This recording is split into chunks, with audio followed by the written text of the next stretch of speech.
Hello Thistledown gang, welcome back to my channel if you've already been here. If not, it's lovely to have you here, absolutely, please stay, and by that I mean subscribe. By now it might be an established fact that I like bones. If not, here it is again, I like bones.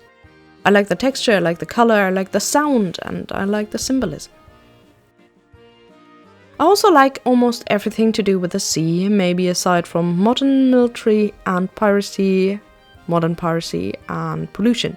And to loosely quote TikTok, my queer audacity means that I assume I can at least try every craft and be halfway decent at it. Today's craft is Scrimshaw.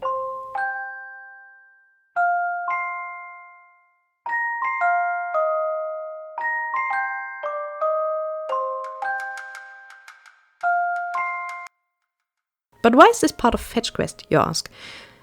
Every LARP character should have a hobby, something they do in their downtime to busy their hands with. An idle animation, if you will. That can be spinning, like with a drop spindle. That could be sewing, or embroidering, or sculpting, or whittling, or making arrows, or sharpening a sword. And for Fetch, with their nautical background, their supply of weird animal leftovers, and with almost at all times a table to work on, Scrimshaw was a pretty obvious choice.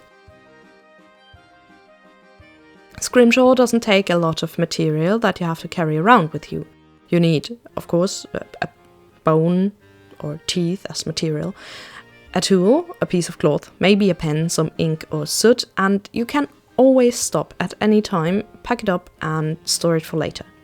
You don't even have to, make sure it doesn't tangle like with tablet weaving or something. As a craft, Scrimshaw originates on the whaling ships of the late 1700s, so quite a while after the golden age of piracy, but still pretty aesthetically pleasing. In between hunts, or when whaling wasn't possible because the circumstances were too dangerous or it was dark, or both, sailors made use of their tools and the bones and teeth left over from the victims. To clarify, as a rational human being, I do not condone whaling. It's absolutely horrible. But I do admit that part of me romanticizes it, just as I romanticize piracy, Renaissance Italy, and living as a female-assigned person at the turn of the century.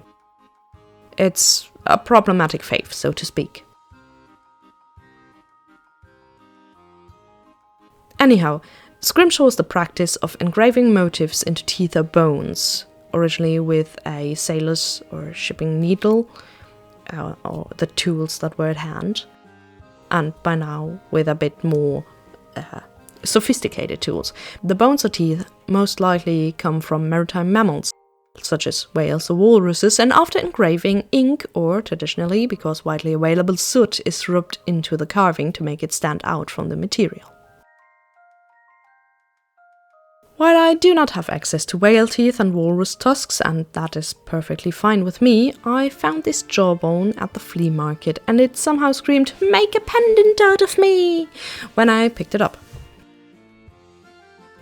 Funnily enough, ever since I let my friends and family know that I do all of the crafty stuff, and like old things and pieces of dead animals, even though I personally mostly don't eat them, they started bringing me treasure. Like old wool from their grandmother's attic and random single pigeon feet and sometimes bones. It's pretty awesome. This is a PSA to let the people in your life know that you're weird, because they will endorse it. And if not, maybe these people just shouldn't be in your lives. Just say. Anyway, I had no idea what I was doing here. I just went to work with what I already had. I used a pocket knife, a small drill, and an engraving tool, of which the knife definitely was the best option. Now that I've done this a couple more times, I use my lino cut knives and an awl mostly. I couldn't find the awl in the first experiment, but I'm using it later for the dot work. I would have used it earlier if I had found it.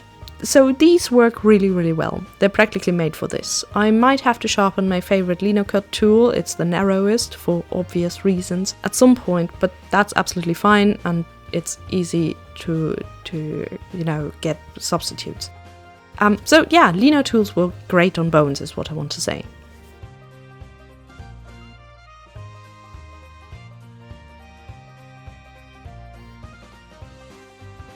It is debated where the term Scrimshaw comes from.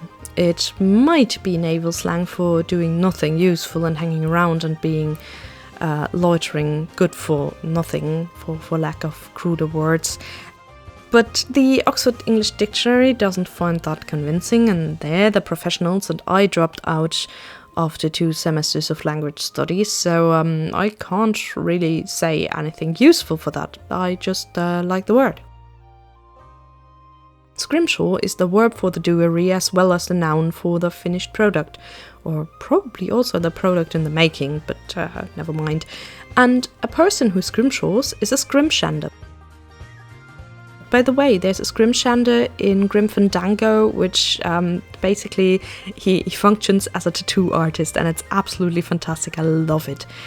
Because, you know, he does scrimshaw on the bones of all the skeletal beings that live in the world of Grim Fandango. It's fantastic. If you haven't played it, it's a fun game.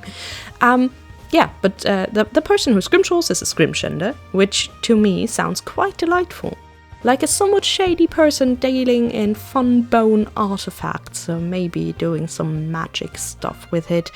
A bit like talismonger. I think they fall into the same category of words that I like the sound of, and the pictures they bring to mind. Which brings us back to why this is a part of Fetch Quest, as broadening the portfolio of the stall to talismongery doesn't really hurt either. I wouldn't go out of my way to collect talismans and sell them, that's not what this character is about, but if I happen to be able to scrimshaw in-game and make some cool talismans, I might as well sell them. Fetch seems to have a knack for instinctively carving the thing their next customer needs as well.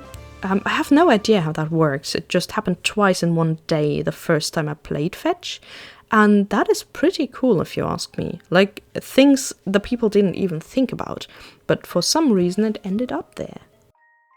Ugh, seriously. Okay, so in between my mum called and we had a chat, and now I don't know where I am anymore in my script. That's great. Let me see. I did have the talismonger thing, so... Oh yeah, Mother of Pearl. By now I haven't only done scrimshaw on bony bits, but on Mother of Pearl as well. There's these translucent slices you mostly see as wind chimes and boho-ish decor, and I collect them whenever I see them at the thrift store for either saints portraits for one of my LARP groups, or for scrimshaw, or both. I have a couple of dyed ones. I'm looking forward to trying to engrave something on those to see if there are layers in white underneath. And they are of course a bit more prone to breaking than bones, but so far it worked quite well and I haven't wrecked any of them.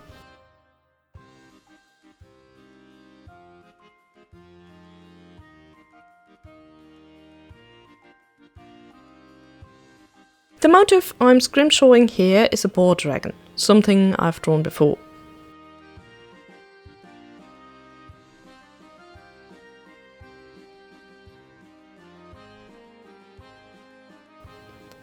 The slender shape of the jaw, it's a deer of some kind, most probably, or maybe a sheep or goat, but it's a bit small for those, lend itself to something long and noodly, and I like linums and fishtail things if you haven't noticed yet.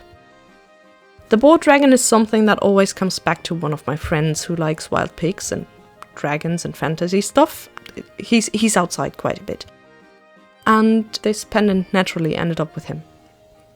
Incidentally, it's the same friend that I share a stall and a camp with when I play Fetch, and they are good friends in-game as well, so it probably was a gift from my character to his character. And also, he supplies me with pieces of dead animals quite often. I think the first thing I ever got from him was a piece of tanned toad hide. That was pretty cool. I still have that. I mean, of course, because why should I throw it away? Don't know what to do with it because it's quite small, but it's awesome, and I like toads a lot. But I digress. But I mean, that's what I do. I struggled a bit with what to put on the other side. I didn't want to leave it blank because I like to use every bit of the animal when I'm working with something from an animal, something that an animal died for. And in the end, I went for a de-Christianized version of faith, hope and charity. I de-Christianized it because A, Christianity isn't something that both me and my friend subscribe to. Far more importantly, B, Christianity doesn't exist in-game. And it's an absolute huge pet peeve of mine when people bring things from the real world into a game. It can be heavily lampshaded, it can be so thinly veiled.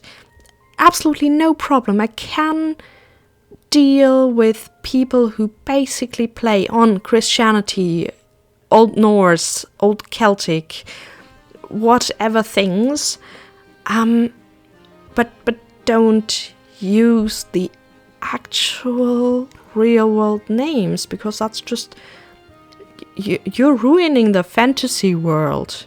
Except for it's an alternative timeline or alternate history stuff, then it's of course okay, but this is specifically a fantasy world. Anyway, this is just a little tangent.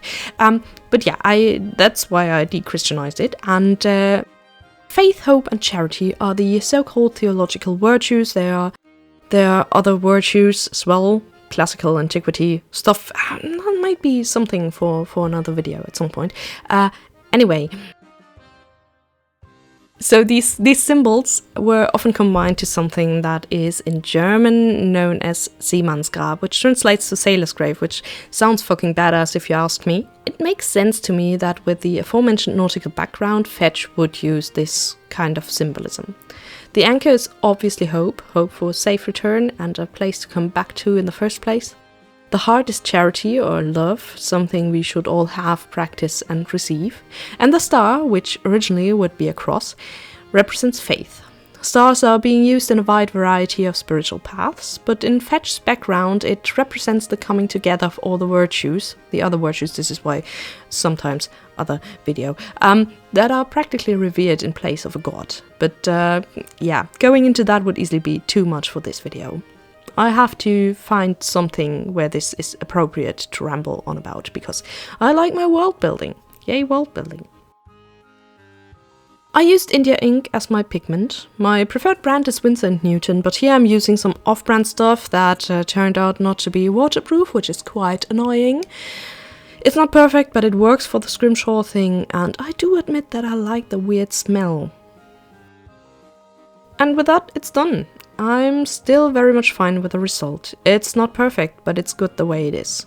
I also want space to grow into with my craft. I like not being perfect at a thing from the first moment I pick up a tool. That's perfectly fine, because I like it when things look handmade, and I like getting better and looking back on my projects and saying, hey, wow, look at that. This is how it looked when I was not quite as good as I am now. And it was already good. But look at it now, I got so much better, and there's still space. There's still potential. I really like that. I'm looking forward to scrimshawing more in-game and out-of-game. I'm currently working on a little saint's portrait for Conquest for my other LARP group that also uses the whole virtue thing, and I might show it off at some point. Because of course I will. And that's it for today. Next time will be something completely different. I have a bunch of projects that I've filmed or am filming at the moment, so I have no idea yet what the next video will be.